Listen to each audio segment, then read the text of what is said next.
Hello guys, good morning. Welcome back sa aking channel. May God bless every one of us. So, ingat-ingat po tayo guys. Sobrang init po ng panahon. Huwag po kalimutang magdala ng payong. Huwag kalimutang magdala ng tubig. Dahil sa sobrang init po ng ating panahon. Okay guys, ang video po natin sa araw na to ay tunghayan natin guys ang community service ng Eagles Club dito sa NPP chapter. So I was informed guys and invited na panoorin yung kanilang community service dito sa Biason Road, Muntinlupa. So marami silang beneficiary guys, kaya it's so exciting guys sa araw na to ang ating matunghayan. Kaya naman guys, samahan nyo ako sa aking vlog sa araw na to. So mula sa umpisa hanggang sa dulo ng aking video guys, samahan nyo ako. And hope na mag-i-enjoy kayo kahit sa mga view na ating makikita. Okay guys, ito na, kakanan na tayo. Ito na po yung Biason Road na matatagpuan dito sa Muntinlupa.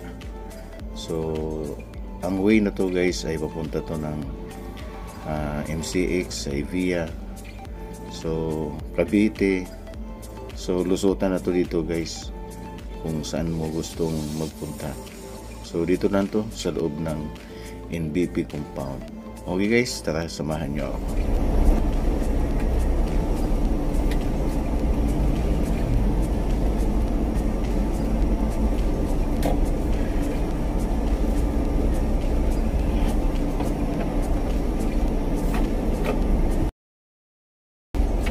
Banda dito guys, ito yung papunta doon sa bagong Biason. So hindi pa develop ang kalsada dito guys, so sobrang lubak pa. So pagkatag-ulan to, talagang kayapan dito, maputi. So yung mga kabahayan dyan guys, yan ay galing doon sa NPP sa loob ng Bilibid compound. So dinimuli sila, binigyan sila ng beneficial ito yung police force ongoing pa.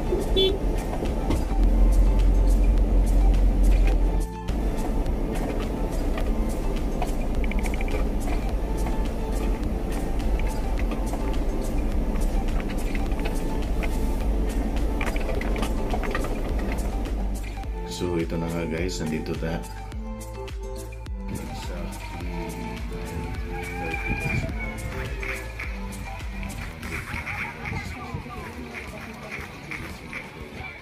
sa sabihin Asia bumisita saksyan community service dito sa Biason.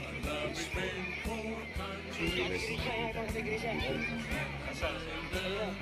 beneficiaries around 800 beneficiaries.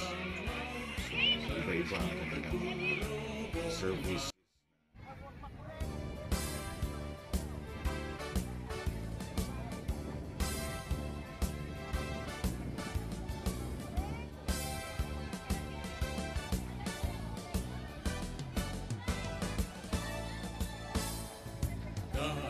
We've been for country's sake, all for strength and mind and energy.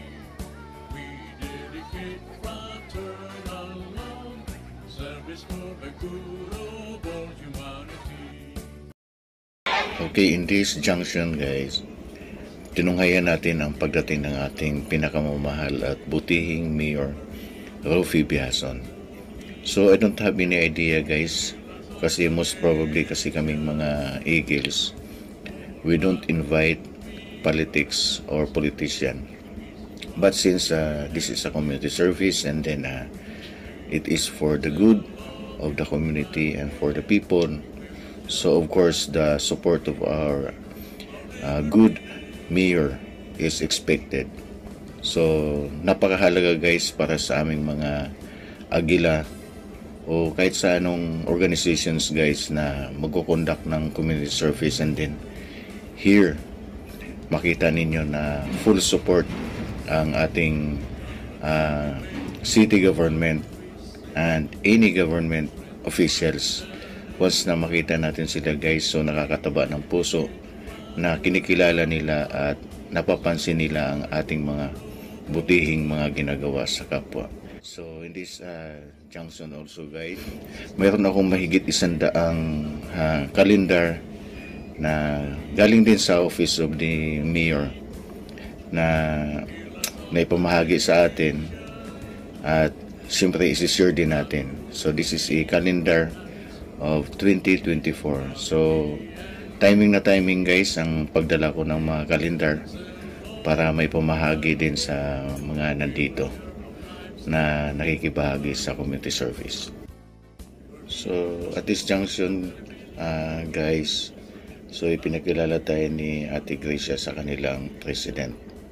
And with the flow of our conversation, the president of the chapter shared us that they are about to conduct a community service to the schools of Itaas Elementary School, Putatan Elementary School, and I forgot the other school that he mentioned to me. So we have a short talk guys, and then we give each assurance to have a community service and to serve the people in Muntinlupa City. Me being a teacher and the same way Eagles and with them also. Ay! Okay lang po. Saan na bahay nyo? Doon po. Dito. Sige. Okay guys, so sa puntong ito na tunghayan na natin ang mga activity, community service ng ating mga kapatid na mga Agila dito sa NBP or sa Believe It, sa ginagawa nilang community service sa Biazon Road, Muntinlupa City. So at this point guys, tatapusin ko na po ang aking video. At naway inyong nagustuhan ang ating vlog sa araw na to. Thank you!